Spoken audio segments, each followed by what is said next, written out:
Hello guys, welcome to Automatic, and I'm Matic. Today we're gonna talk about one of the most disappointing game in the Star Wars game history. What went wrong? What was the main cause of this hate to this game? Today's subject is...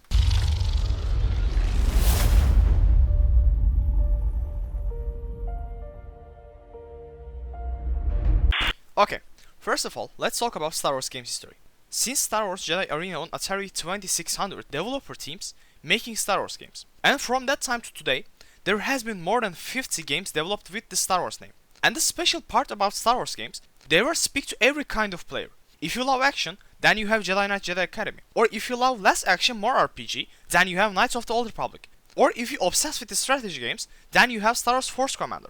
I mean, even they made chess game with the Star Wars team. So yes, there are nearly every kind of Star Wars game for nearly every kind of player in the industry. But what happened? What broke this piece? The answer was Disney. When Disney bought the Star Wars license, first everything was great. They told us they are still developing Star Wars games with the old studios and nothing will change. But actually, Mouse had other plans. First, they shut down all of the old studios one by one. For an example, in that time of year, Star Wars 1313 were developing by LucasArts. But after Disney intervened, they cancelled the project and fired lots of people from LucasArts, which we are gonna talk about this in another video. First, we didn't understand the intention of Disney with these actions. But after that, they announced they will sell the game development license of Star Wars to another studio. Well, actually this wasn't a sell. They were selling the license for a limited time. And that time was 10 years. We hoped they will select the right studio. But then, they sold Star Wars license to EA Games. The worst and most hateful studios in the industry. We still don't know the exact cause of this choice. But if you ask me, Disney selected the studio with the biggest offer. And in the gaming industry, there is not much studio richer than the EA. So that's how the story begins. EA bought the license and then they made just 4 games in 10 years. Like I said, since Star Wars Jedi Arena, which that game developed in 1983, studios developing Star Wars games. And again, in 27 years, they developed more than 50 games. Okay, maybe all of them wasn't AAA games, but at least they tried new things. Like I said, they made every types of game for every types of player. But after EA and Disney, they flushed this atmosphere. And they tried to make more money with less effort. And like all we know, they sucked. Before I start to talk about what was wrong with Battlefront 2, I want to give a little more info about Battlefront series. Battlefront isn't an IP who developed by the EA studios. Battlefront's IP originally developed by Pandemic Studios in 2004, which this is a studio working with LucasArts too. Battlefront was a both single player and multiplayer game. But unlike EA's Battlefront, single player was also a big part in the game. Because I didn't want to divert the subject, I won't talk about this and jump to EA's Battlefront. Battlefront 2 is developed by EA DICE Studios in 2017. DICE is the same studio who developed Battlefield games and the developer of the Frostbite engine. So as you can see, they are familiar with develop both multiplayer and FPS games. And because of that, Battlefront 2 didn't fail on the gameplay.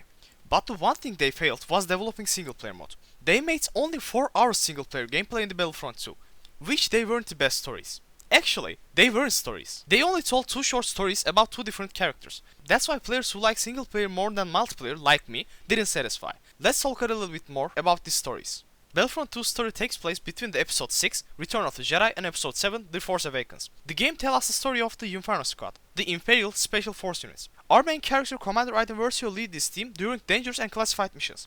Other members of the squad are Agent Gideon Hask and Del Miko. Another member of the team, Saint Marina, is caught and killed when the squad tried to infiltrate a partisan group called the Dreamers after Saw Gerrera's death. The story begins with the Iden's capture by the rebels. However, as the story continues, we realize that Iden was deliberately captured by the rebels in an attempt to destroy an Imperial signal that was trying to unravel by rebels. This signal is about the Emperor's order to trap the rebels on the moon of Endor. After successful infiltration and exit, we see the squad's ship, Corvus. After a short and precise briefing, story flash forwards to the Battle of Endor, specifically at the moment where the Superstar Destroyer the Executor is destroyed. Admiral Garrick Versio, Inferno Squad's commander and also Iden's father, later on command us clear the stations from the rebels on the moon. However, with the distraction of the Death Star, Imperial forces begin to withdraw from Endor and our team prepares to head to the rendezvous point. After the Battle of Endor, Iden gets to meet with an important advisory. With her father, they first-hand hear the Emperor's final orders. Operation Cinder. Without knowing much about the operation, Iden and her squads hyperspace to the Founder system to meet with an Imperial MOF and secure the satellites that are going to be used during the operation. However, during the mission, rebels attack the shipyard and pin down the Dauntless Star Destroyer. During this sequence, we fly Iden's TIE Fighter, shoot down bombers, and sabotage the flagship of the rebels. Later on, when Dauntless became free, it finished the rest of the job. When the mission is completed, Inferno Squad gets a new order, destroying the Emperor's observatory on the planet Pelio. That's where we have the first opportunity to play with an iconic Star Wars character. It seems so that Luke Skywalker is also trying to find the observatory. After defeating the stormtroopers and later on saving Del Meeko, he and Luke Skywalker decided to go to observatory together. It is here that Del begins to seriously question the true face of the Empire and the Emperor for the first time. After arguing with her father, they set out to extract the Imperial trooper trainer named Protectorate Gleb from the planet. However, what she sees throughout the surface makes her question her commitment. When they find Gleb and want to take civilians with them, Hask objects. When Del supports Aiden's idea, Hask tries to execute Aiden for treason, but Aiden is faster and injures Hask. Now they have betrayed the Empire. After that crucial decision, they try to flee Vardos quite loudly in order to take the civilians to Corvus. When they finally leave Vardos, Admiral Versio promotes Hask to a commander. This part of the story was one that I didn't expect to happen so quickly when I first played it. Because in the first trailer they shared about Battlefront II, I was excited that we finally got the chance to play the bad guys under the Star Wars series. However, we would betray the Empire like in the 4th mission. This was disappointing, to be honest. Like in Battlefront 2005, when we were clones and raided the Jedi Temple, I wanted to feel the exact feeling, taking an elite Imperial commando and take down a few rebels. But Aiden and Del's story wouldn't allow it. After that, we witnessed Del and Aiden's to question themselves and their values. In the end, they choose to surrender to the rebels. The one except our surrenders is also a familiar face, General Lando Calrissian. When we talked, we learned that Operation Cinder is heading to Naboo. Even though Aiden didn't want to join the rebellion at first, she agrees to help them protect Naboo. Following this, New Inferno Squad assists and later on joins the New Republic. On Naboo, Aiden and Del help Princess Leia to protect the planet. Then, they go to Takodana to locate General Han Solo when he is after an intel to liberate the Wookiee home planet Kashyyyk. Both these missions first appeared on comics and books. We saw Operation Cinder in Naboo in Shattered Empire comic and Han's mission in Aftermath trilogy. I will skip these details and jump to the last mission. During last mission, we had an opportunity to visit planet Jakku. We saw this war in the Aftermath books for the first time, and we had the chance to try it in the Battlefront. After a major battle, Aiden gets the chance to face her father for the last time. Even though she tried to bring him with her, he refused and died on his Star Destroyer. When the battle was over, they thought they won the war. But, even though the Empire was over, the First Order would rise. At the very end of the campaign, we play as Kylo Ren, learning the location of the map that will help us locate Luke Skywalker in Del's mind on the planet Pelio. After that, Hask, who is a First Order officer now, shoots and kills Del. Thus, the story is left to Project Resurrection, the sequel and only DLC.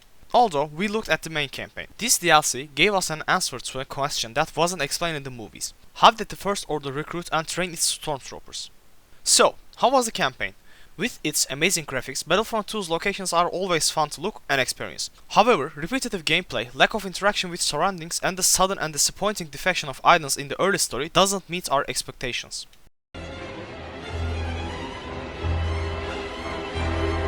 At the beginning of the development, they planned and announced lots of new content. Some of them were new battle modes like space battles, free downloadable content, and an actual single player mode. But when news about development came, we learned more about aggressive microtransactions. And they weren't just the cosmetic microtransactions, they also affect the gameplay too. Let me explain this to you. In Battlefront 2, there is an annoying system, a system called Star Cards. The Star Cards is a soft name for loot box actually, but if you're not playing a gacha game like Genshin Impact, then most of the games that have loot box is just for cosmetic, so it doesn't affect your gameplay. But in Battlefront 2, Star Cards includes lots of gameplay mechanics. In Star Cards you can find a card that gives you a skin or an emote, but the main problem was others. Some cards can increase your power or give you a new ability for a specific class. If we dive into this system and look closely, we can understand how truly tedious they are and why they made this game pay to win. These cards provided unique, but most of the time useless abilities for players to continue their game experience. A percentage increase from that ability to make a change for small features to a gun. Most of the time players don't even recognize the effect of these set powers, until the tiers have arrived in our sight. The cards that appear mostly and offer an insignificant percentage change that players do not want to use belong to the category called Common, which is the lowest of the Star Cards tiers. The other three tiers in order are Uncommon, Rare and Epic. Each card had each tier, and this caused the power given by these enchantments to change as well. And top tier cards are the ones that spoil the game experience, and especially make it difficult for new players. If your class doesn't possess rare or epic cards, the chances that the enemies who have these kind of ability upgrades will blast you in peace. Like Alderaan.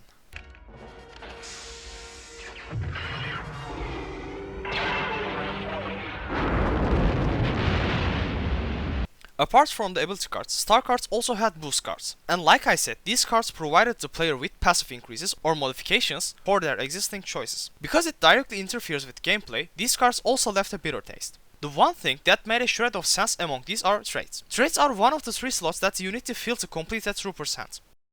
Assets provided you with new gadgets and weapons. Charge cards enhance the power of these gadgets or your abilities for a short duration. And traits gave you passive increases. However, even though your traits are gained from the star card system, their level or power can increase or changed by your gameplay. When you kill enemies or be killed during the action, your traits power changes. So even though they still depended on the loot boxes for players to include them in their gameplay, they allowed us players to have a sense of creativity and the feeling of self-accomplishment. Apart from that, other cards push players into gambling. They turned a false sense of need into an essential component of gameplay. So all this affected the outcome of the player's decision. We all know in most multiplayer games, if you want to develop a class for example, you have to play more with this class. But in Battlefront 2, developing a character is grindy. And even if you grind, you still have to buy star cards to access better abilities. And even with this, your character development is getting slow, and make it harder to play this game. And we are not done just with this. When you start to play Battlefront, maybe you want to play with heroes like Luke Skywalker, or Yoda, or others. The heroes you desire to play and didn't have a chance to experience in Battlefront 1. But bad news for you. EA doesn't like the poor players. If you don't have the money, then you have to grind nearly 40 hours to unlock these characters. But you are still not done. Also characters like Luke Skywalker or Darth Vader aren't accessible without payment. So dear Star Wars fans, pay up. This is also relevant for reinforcement and vehicles, just as your throughput pluses. So, multiplayer experience of Battlefront 2 is disappointing for numerous reasons I've listed above.